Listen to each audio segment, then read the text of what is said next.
Hello. I went up the spout again, but stuff still happened. So what's up, bees? Bees! 250 million bees! 14 million bees. I don't care anymore. This past Friday, a truck in Washington state overturned full of bees. 14 million of them. It was originally reported as 250 million bees pouring out the back of this truck until, I shit you not, a group of master beekeepers arrived on the scene. These dudes rocked up and they were like, hey, buzz, I have a better number. It's actually like 14 million, not 250. Get out of here with that. So they got an expert opinion on the bee count, but actually this is kind of amazing. Within a couple of days, they actually managed to get most of the bees back. I want more situations where the most niche professionals who get to call themselves a master of their craft show up and just solve the problem. Like, who knew? We got a truck full of bees. Someone call the secret society of master beekeepers that we have on hand, apparently. Rad. Amazing. Very cool. The only thing I know about beekeeping is the smoke thing. It like smokes up the hive. Other than that, the rest of my hive knowledge is from Destiny 2. So not applicable. So yeah, there was a threat of 14 million bees invading Washington state, but then the beekeepers took care of it. The end. And now we move on. Policy. The state is doing surveillance in the surveillance state. Yeehaw. There's a scenario that's often brought up by pro-abortion rights activists where they say, okay, consider a case where a woman is living in a state where abortion is illegal and she needs to go get one because it's threatening her life. So she goes to another state, gets the healthcare that she needs, and then is prosecuted by her home state as a murderer. Like, the cops find out and they go after her and they're like, you are from whatever state, you did a bad, we're coming after you now. For simply like doing self-preservation.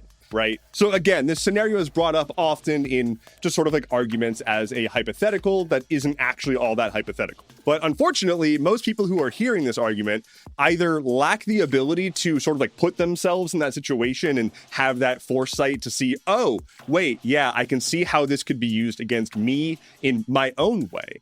Or they just agree with the state in this scenario and they're actually totally okay with it. So I want to point out a story that is a lot more real. It's not exactly that scenario, but it's scarily close. A woman in Texas was believed to have given herself an abortion, and she was believed to have fled the state.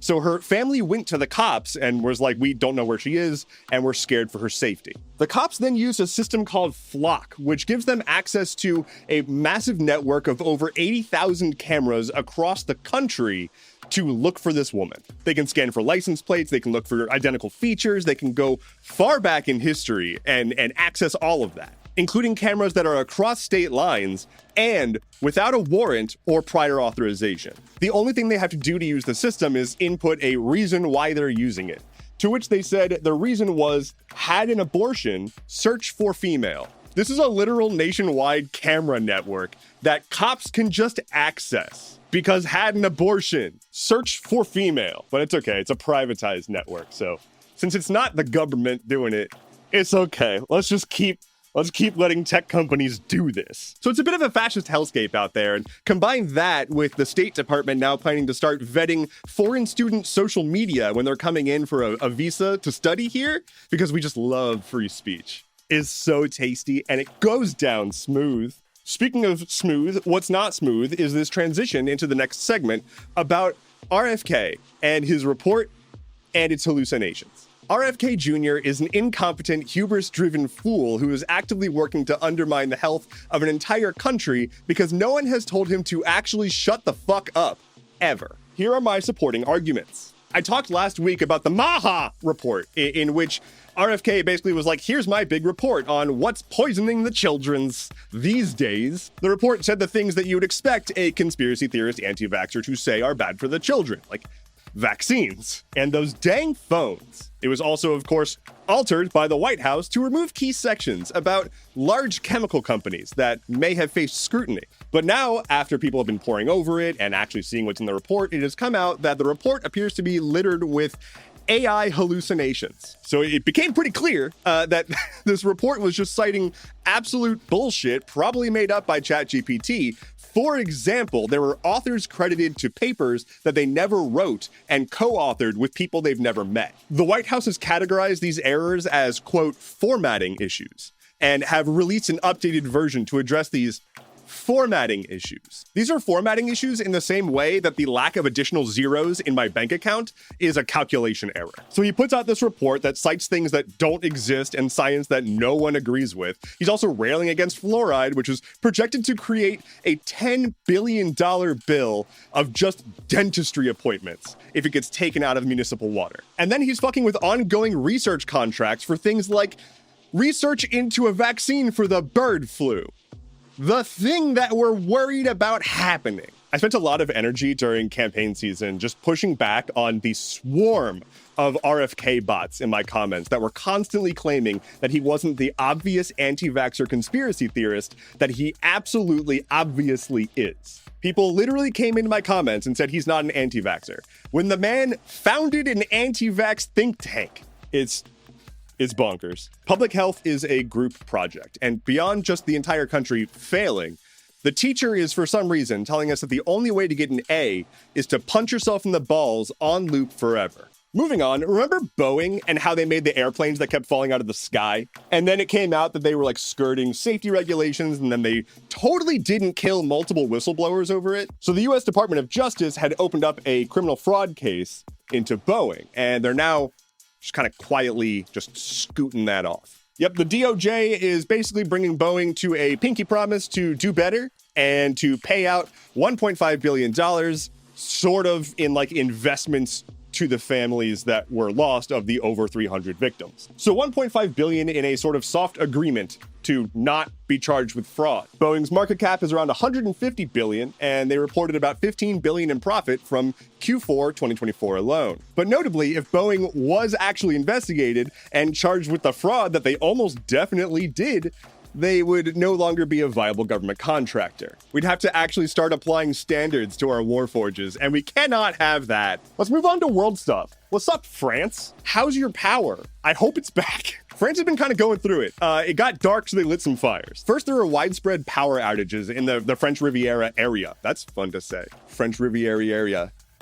French Riviera area. That's fun. Do it. Anyway, there was an outage, and they were like, what the fuck? This seems to be like sabotage at a substation. The next day, there was another outage that was more sabotage at another substation. Seems to be arson. There's no suspect in custody. Hey, don't do that. Like, it affected 200,000 people who were just trying to exist. I get the impulse to go after infrastructure to make a point or whatever. I don't know what this is or who did this or what their intention was, but hey, don't do that. But it's okay, because as I said, they lit fires, but not particularly close. Because over in Paris, there were celebratory riots over a PSG victory. It was like a super hype and storied victory that I do not have the context around, but there was a bunch of people at a stadium in Paris that were basically live streaming the event from Brussels where it was happening. And they were winning, and they won, and then riots. There were like multiple fires, a bunch of altercations with cops, and apparently 81 people at least have been arrested. And local officials were like, that's not... Y'all are bad. They called them barbarians. A small village of just about 300 people in the Swiss Alps has been buried almost entirely in ice and rock. The town of Blatten was flattened. Oh, Jesus. That was not written. That was not planned. That was literally an ad lib. I didn't even intend for it. And now I have to keep it in. But that's terrible. And I apologize, but I can't change it now. I mean, I could, because like I edit this after I record it. But that just happened. I can't, I have to be, this is my truth. Anyway, this village was submerged under rock and ice when a nearby glacier in the Alps broke off and caused a massive mudslide. 90% of the town is just wiped out. Thankfully, all 300 residents were evacuated well beforehand, thanks to warnings from geological scientists. While obviously this is tragic, the support has also been swift. There are relief organizations on the ground helping to clear out the rubble. There are search efforts going on for a missing person. There are funds that are being raised for the families that lost their homes, and there is an intent to rebuild the town. We're just waiting on those details. So here's to the people of Blatten. I am sorry for the joke. It wasn't intentional, but I had to include it. Meanwhile, in Gaza, the genocide continues. I don't have much more to say on this, but I can't not mention it. The US and Israel were supposed to work together on a food distribution relief effort, and it went as bad as it could have gone. They shot at the hungry people who were trying to get food. I'm just going to read this quote from a Gazan resident. Quote, "My brother went to receive aid from the American distribution points in Rafah when the bullets started raining down on them. The Israeli soldiers had started shooting at the people there. My brother went with two of his friends. One of them was critically injured in the head. The other was killed. And my brother was shot in the back. He was transported to the hospital by a donkey cart. No ambulances can reach the area. And there were dozens of injured and dead." When asked, Israeli officials said that they know nothing about this, because that's what they do. There's even reports of an Israeli tank firing on crowds trying to seek aid. I don't know what else to say, as I said. Barring direct third-party intervention, I don't really see this changing. And all the while, they're using our tax dollars and the word of God to explain away their crimes, which I don't agree with as a taxpayer. How about some good news?